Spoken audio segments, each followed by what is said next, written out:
Hey guys, Joel from the Strength and Motion Academy here, and today I'm going to talk to you about something that is really underrated, and that is breathing. So I really want to sell this to you guys because it's extremely important. A lot of people undervalue it a lot, and when we come to the gym we just want to lift big things and get really strong, and we sometimes forget about our well-being. So at the center of our well-being is our breathing, and the sort of the scientific reason why is because the breathing system is the only system within the body that can control stress. So we have our fight or flight, which is us being stressed and ready for combat, and we have our rest and digest, which is us relaxing and digesting and being healthy, and our breathing is sort of the thing that controls us being between these two states, and it's the only thing we can consciously control. So a lot of the time we get spiraled out of control with stress and we don't know how to bring it back down to earth. So breathing is a good way in order to do that, okay? And I haven't breathed that entire time, ironically. So here's a beautiful little table I've built about some of the benefits of breathing well and breathing poorly, okay? So up arrow, stress. If you breathe poorly, you'll get increased stress. Worse moods because your hormone profiles aren't as good. There'll be a lot of tension and your posture will be worse. And I'll talk about those body effects a bit more in a second.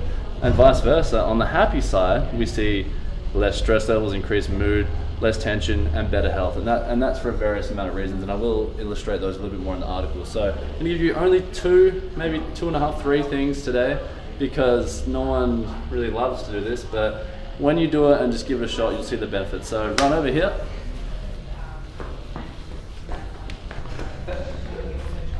So this is a jumbo, like a high bounce ball. Try not to use anything too hard for this, but we're gonna start in by rolling out some of the tissue through our core. And a lot of people just tend to hold a lot of tension here because we're trying to suck in our stomachs all day, and we train our abs so much because people on fitness covers do that. So by breaking up this tension, A, it's just gonna help us have less restriction when we want to breathe into our stomachs, but B, it's gonna allow us to do a diaphragm release, which I'm gonna do in a moment. So I'm just gonna get the ball. Try not to smash your ribs and try and be gentle with yourself in this one. I'm just gonna place it anywhere sort of on my abdomen region. I'm using my forearms to support me here so I don't just smash my organs, and that's also allowing me to arch my back a little bit and get a stretch over the ball onto my abs. And now I'm just gonna ironically breathe. So I'm always trying to direct my breath into the ball, and as I breathe out, I'm trying to break up tension.